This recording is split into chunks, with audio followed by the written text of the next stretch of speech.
Hi, I'm Dr. Radha Modgill. I'm a GP and a broadcaster, and I'm going to be talking about anger.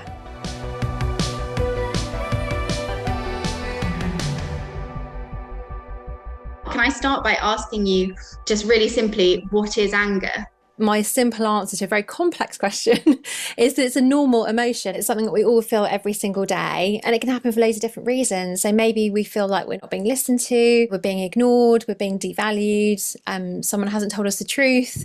Lots of different reasons we feel anger, but it's an emotion that we need to all recognise that we all have, talk about more, and actually learn to manage, I think, in a better way. And I think one of the reasons we haven't necessarily learned to manage it very well is because we feel like we're not allowed to talk about it, or that we shouldn't feel angry. And how does anger feel? So, interestingly, anger really is like all the other emotions. It has a purpose. It's there for a reason. So back in the day when we were cavemen and cavewomen, or whatever we were doing, it was there basically to protect us, so to help us survive and keep safe. Basically, anger is there so that if we see a threat or a danger, we can then react. Our body reacts in terms of increasing our heart rate, our breathing rate, and basically helping us get ready to run, to mobilize, to fight. So it's there for a reason. And all of these emotions really have a physiological basis. They have a basis inside our bodies. And that's why we might feel hot in the face, we might feel agitated, we might get sweaty. Basically, there's a reason to why we feel those body sensations when we feel angry. I think a lot of the time people see anger as a bad emotion.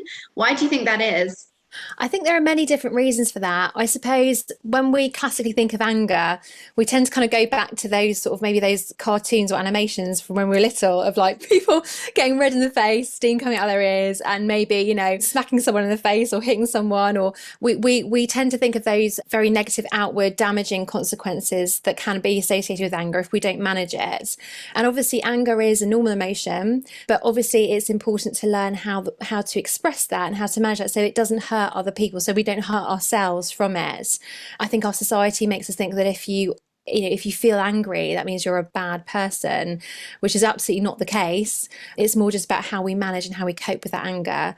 And I think also as humans, we tend to like to put things in boxes. We want the good emotions, inverted commas, but we don't want the bad ones. And the bad ones we label as emotions that we find uncomfortable or challenging to feel. So we often think that, you know, we shouldn't feel sad, we shouldn't feel angry, we shouldn't feel jealous. But actually they have just as much right to be there as the good ones that we want, which are happiness and joy and all the rest of it. They all come as part of a package. I think also there's a lot of shame associated with anger, and with shame that comes the kind of story of, oh, there's something wrong with me, or I'm a bad person, or if I tell someone else how I feel, they might judge me and they might not want to be friends or connect with me. That's like basically what shame does, and shame is very much linked to anger. Anger can be quite motivating if it is under control. How can anger potentially be useful in your life? Yeah, so like anything, it depends how we use it, doesn't it? So anger does motivate us. It can be used as a powerful tool to promote change and to basically affect change in society. Lots of positive change in the world has actually come from a place of people feeling angry or frustrated and channeling that in a healthy way with other people to actually make things better. And so I think with any emotion, it's helpful to sit back and think to yourself, okay, well, I'm feeling angry. What's underlying this? Why am I feeling angry? What's made me feel angry? And often, in my experience, those sort of answers will be, well, I'm feeling devalued, or I'm feeling unloved, or I'm not feeling heard, or I'm feeling like I don't know what to do about a certain situation. So just sitting back and working out what's underneath that emotion can also be really helpful. I think that's such a useful thing to do, is just to sit back and ask why, because I think emotions often present themselves as a cocktail of different feelings, really, don't they? And I think unpicking what's going on and what's triggering certain emotions can be really helpful. When can anger become a problem? When does it move from something that perhaps can be channeled and used as a tool for good to something that's actually really toxic and unhealthy? Well, basically, when we hurt ourselves or we hurt other people around us, that's when it becomes a problem. And those circumstances tend to occur when we haven't got the skills, or we haven't learnt the skills to manage our anger. Sometimes life is so busy, we're rushing about, and we just automatically react. So just stopping, taking some time to notice, okay, right now my heart rate's feeling a bit faster, I'm feeling a bit hot in the face, I've kind of got, I'm feeling a bit agitated. What am I feeling? Okay, I'm feeling angry. Why am I feeling angry? So to notice and to be aware of that feeling is the first place to start, because unless we're aware of it, we just automatically react, and then it's too late basically. And then it's about how do you then cope with that once you've labeled that and said, okay, I'm feeling angry. Then in that space between the feeling and your awareness, you can then create a choice. So you have a choice now to step back, take a breath, and choose to do something different. So not to shout, not to argue, but to take a breath and maybe go out for a walk, go to a different room, stop and pause and count from 10 down to 1, for example. And then after you've done that, you can then reset yourself and then try to communicate. But it's doing it in very easy language, factual language, in a way you're communicating with someone else that can allow you to basically get across how you're feeling, but not with that charged emotion of anger. That's really helpful. And are some people more likely to experience this sort of anger than others? So yeah, we're all different and we all have different experiences. We learn a lot in our early years and growing up. And if we've seen people around us express anger in a certain way, we might have then interpreted that as though that's okay, or we don't think that that's necessarily harmful. We all go through perhaps different things in life. Perhaps our parents have been divorced, or we've lost a job, or we've had health issues, or whatever it might be. All of those things kind of ebb away our resilience. And so again, sometimes if we get overwhelmed by life events and what's happened to us and what's around us, then we don't have the capacity necessarily to actually take those steps and to step back and breathe and make a choice, because everything is just a bit too much for us. So I think feeling unsupported and having big life events can also contribute to perhaps us feeling more angry than other people. And you mentioned at the start, I suppose, this caricature of anger, sort of red face, steam coming out. Sometimes I feel like we think of angry people in this way, but anger can sometimes be invisible. It's something that we can feel within ourselves, and it's quite secret and something that a lot of people wouldn't know. Why is it equally important to deal with this sort of inner anger?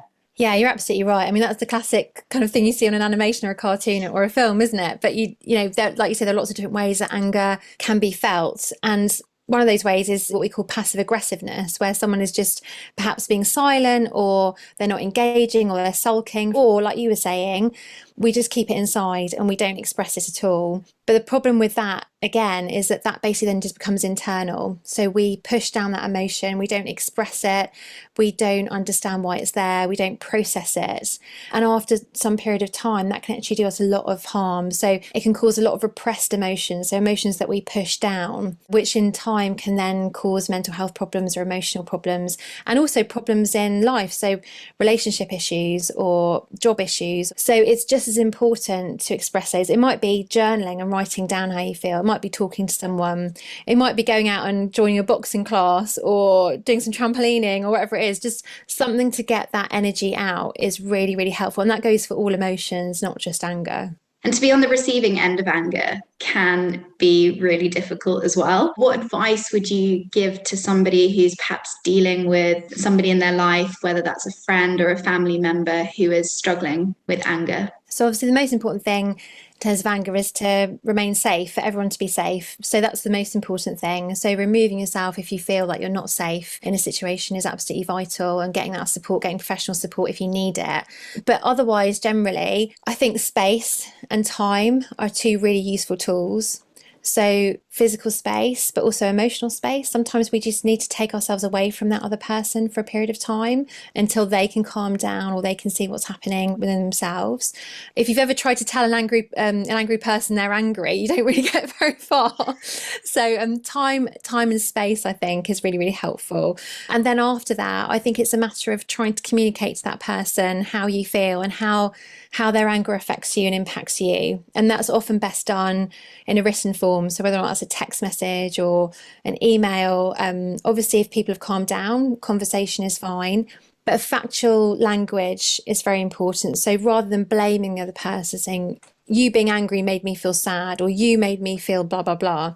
So when you get angry, I feel sad. That basically takes away the charge of blame. It can help them hear what you're saying a bit more clearly, a bit more easily. And at the end of the day, really the most important thing is to say, look, I'm here to support you. If you're finding things difficult, what's causing you to be angry? How can I help you? But again, sometimes we can't always do that. Sometimes we need to help them get professional support for themselves. And if somebody is struggling with anger themselves, what would you recommend in terms of professional support? First thing I'd say is recognise that there's nothing to be ashamed of in terms of how you're feeling. Like I said, we all go through different things, difficult challenges in life, and anger is an emotion that we all feel. So don't be ashamed. Don't allow that sort of shame or that sort of stigma to stop you from asking for help. Just to take a step back and try to see how your anger and the way you're managing your anger is impacting the people around you and impacting your life, because you have a choice. So, my first thing would be to say, go and see your GP, chat to them about how you're feeling, what's been happening to you, and get their advice about getting some professional support. That might be therapy, talking therapy, might be a variety of different things. Also lifestyle things, making sure you're exercising to get out some of that stress, making sure you're sleeping a bit better, making sure you're eating well. These all sound really basic things, but they're all things that basically keep our emotional reserve sort of topped up and our ability to manage our emotions in a better way.